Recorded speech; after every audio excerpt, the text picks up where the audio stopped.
B410.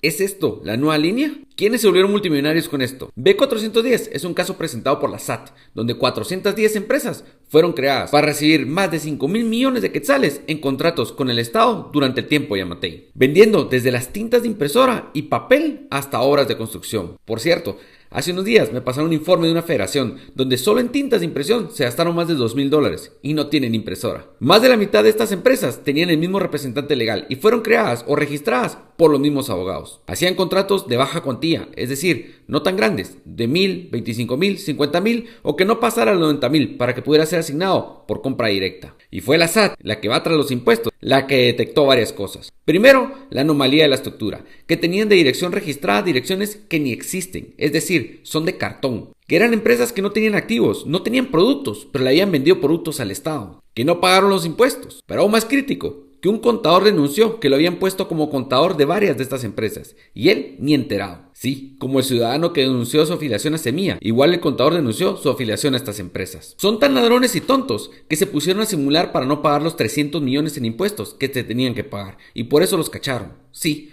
por 300 les cacharon casi 6,000. Aunque la SAT dice que es la primera investigación y que ese monto podría subir a 800 millones defraudados, es decir, que se habrían clavado unos 16,000 millones de quetzales o 2,000 millones de dólares. Esto es unas 10 veces el patrimonio de Cristiano Ronaldo. ¿Cuántas redes más hay así? ¿Cuánto más es el robo que se hizo? Esto no lo vamos a saber, porque quienes deberían estar investigando todas las compras y transacciones son la Contraloría y el MP. Pero tanto el Contralor como la Fiscal fueron nombrados por Yamatei.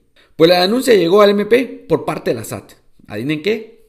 No va a proceder. Seguro van a agarrar a los abogados que lo hicieron, al representante legal, pero ¿y los demás? ¿Los accionistas? ¿Y las empresas o personas a las que se le dirigió el dinero al final de la cadena? Vamos a ver que se repiten casos como el de Sinibaldi, que confesó ante un juez cómo armó la estructura para Odebrecht y a quienes les pagó, pero ahora dice que fue persecución y el MP está pidiendo que se le devuelvan sus bienes. Aún cuando Valdizón sí tuvo que pagar cárcel en Estados Unidos por este mismo caso. Seguro, al final quedan libres como Alejos, Villatoro y Benitos por la misma juez Avelina Cruz. O como Otto Pérez Molina, que se declaró culpable, y Valdetti también, pero ahora igual andan diciendo que fue por persecución. Así como ellos van saliendo todos los corruptos libres. Y que ahora el MP está arremetiendo contra todos los que confesaron contra esos corruptos, porque así se aseguran que nadie vuelva a confesar contra los corruptos o contra los futuros casos. El MP debería hacer un análisis igual, pedir todas las transferencias bancarias que se hicieron por estas 410 empresas y dar con toda la red de distribución de ese dinero, que ya sabemos a quiénes apunta.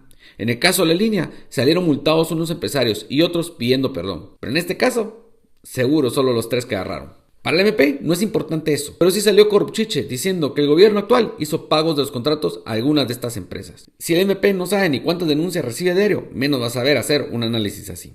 Yamatei dejó casi 200 contratos con 10 quetzales o montos pequeños de fondos para pagarse y una deuda multimillonaria que de todos modos tiene que pagarse, porque si el contrato ya está asignado, se debe pagar. Si queremos que no se pague, se debe denunciar el contrato. Y adivinen quién tiene que investigar y presentar las pruebas ante el juez para que se anule. Sí, el MP. Así que mientras no se declare lesivo o se cancele por corrupción, el contrato se tiene que pagar. Si no se paga, se puede proceder en incumplimiento y demandan al Estado, donde perdemos más dinero en compensarlos y las moras. ¿Adivinen qué dice el chihuahua del MP? Que se quiere investigar al gobierno por pagarles. Lo contradictorio es que el MP no va a investigar a las empresas, pero sí al gobierno por el pago de contratos a esas empresas que el MP mantiene en impunidad. No son declaradas corruptas porque el MP no las investiga, pero sí sería ilegal pagarles. Sí están retorciendo la ley estas ratas. Sería interesante ver los datos de los gobiernos anteriores, al menos un par de periodos atrás. Ver cómo el MP procesa a Yamatei por pagos anticipados en obras. Y es un mecanismo fuera de ley. O por falta de pago a algunos proveedores, como cuando dejaron a finales del año pasado sin comida al Roosevelt y San Juan, porque eso tampoco estaba cumpliendo los mecanismos legales. Creo que tendrían que ampliar la carceleta para que quepan todos los expresidentes junto a Arévalo por hacer ese tipo de pagos bajo mecanismos no establecidos. Si hacemos esa investigación con estas 410 empresas y hacemos lo mismo con los gobiernos anteriores, estoy seguro que logramos dar con muchos de los que tienen el país en la miseria y viven como parásitos del Estado, pero dándose baños de pureza diciendo que son mega empresarios exitosos y correctos, y muchos otros que ya ni lo disimulan. En fin, para el MP es más importante ver si se le pagó cada 2 meses o 3 a estas empresas, justificado con un audio donde Arévalo dice que no se tiene el dinero para cubrir toda deuda y compromisos que dejó Yamatei. Se va a hacer pago a todas las empresas sin beneficiar a alguna en específico, menos a las que tengan señalamientos de corrupción. Sí, esa es la prueba que usa este genio. Pregunta Corrupchiche es: ¿va a ser válido un audio del presidente? Porque recuerdo que la sentencia de Blanca Stalin, magistrada de la Corte Suprema de Justicia, fue que el audio donde ella sí cometía el delito no se podía usar porque ella tenía inmunidad al momento de ser grabada, justo como Arévalo.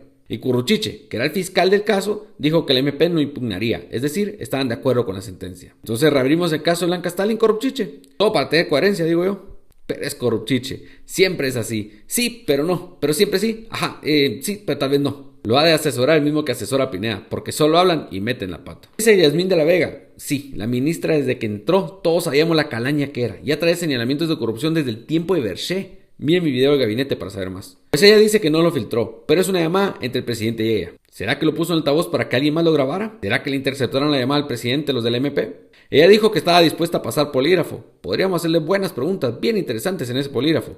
¿Será que no se raja ahora? El caso es que ambas opciones serían pruebas ilegales, como en el caso de Stalin. En fin, ahora entiende que en una sola red son casi 16,000 millones. Imagínense cuánto dinero tiene esa gente para pagar jueces, fiscales, net centers, publicaciones en medios. Si se destapa esa reposadera, ¿cuánta gente cree que se va al hoyo? ¿Quiénes cree que se van al hoyo y se les cae su discurso? Como Méndez Ruiz, que dijo que tenía las pruebas del fraude de Yamatei y Miguelito, pero no las presentó. Y el MP no lo investigó por complicidad u omisión al no presentarlas. Raro, ¿no? El MP tiene múltiples denuncias de corrupción, con pruebas con documentos y videos, casi 200 del gobierno actual, y varias de personas individuales y organizaciones civiles. Pero para el MP, estas no valen. Aquí se condena por un tuit o la denuncia anónima, justo como lo hace Maduro en Venezuela. O por una publicación de un periódico que el mismo fiscal dijo que era un periódico que no publicaba la verdad, pero ahora sí lo usa de prueba. O sea, sí, pero no, pero como siempre. Vea a sus líderes de opinión y a quienes sigan el ámbito político y vea su actuar. Si están pidiendo cuentas sobre los desvíos, si están exigiendo que se investigue a fondo y se lleve a prisión a los actores intelectuales de la estructura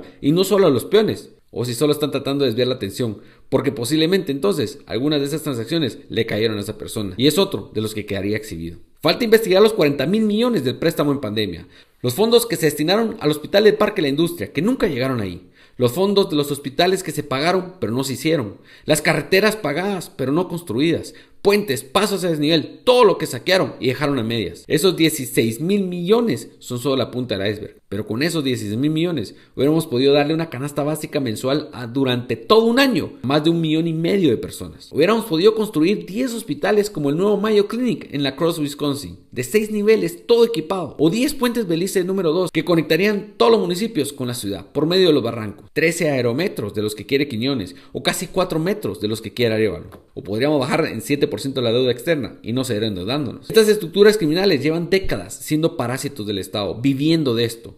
Van a defender con uñas y dientes para que no se les destape, más aún para que no se les persiga. Por eso lo ve viendo cómo atrasar la elección de magistrados y jueces. Por eso ve ahora a los fiscales participando, así completan la cadena. Siempre sería por una denuncia anónima o un tuit que se vuelve una supuesta investigación de fiscalía, que se lo pasan a jueces que ordenan captura y luego sentencia, como lo hacen Freddy Orellana, Jimmy Brenner y Víctor Cruz. Cualquier apelación quedaría en manos de los fiscales armacazos para que sea desestimado, como los fallos de la jueza Belina Cruz. Impunidad garantizada. Recuerda que la CC actual fue la que impuso a Porras cuando no fue electa. Llevan ya su tercer periodo, una dictadura judicial. Por las buenas no van a salir. La ley ellos la retuercen. La Corte Suprema de Justicia actual los puso Miguelito el año pasado. Por eso están apuntándole a que se retrase otros 4 años más la elección, o dejar a los mismos. Sí, todos ellos van a defender con uñas y dientes el perpetuarse en el poder y seguir saqueando a Guatemala. ¿Qué va a hacer usted? ¿Dejarlos? ¿Quejarse en redes? Recuerda que Bukele pasó 2 años bien clavado sin poder hacer nada, hasta que hubo elecciones de Congreso y tuvo mayoría. Acto seguido, quitó al fiscal que estaba y quitó a los magistrados de la Corte de Constitucionalidad que nombraban el presidente del Congreso. Solo así pudo tomar acciones. Hagamos esto por recuperar el país de esa tiranía. Hagamos esto por no caer en una dictadura. Hagamos esto por Guate.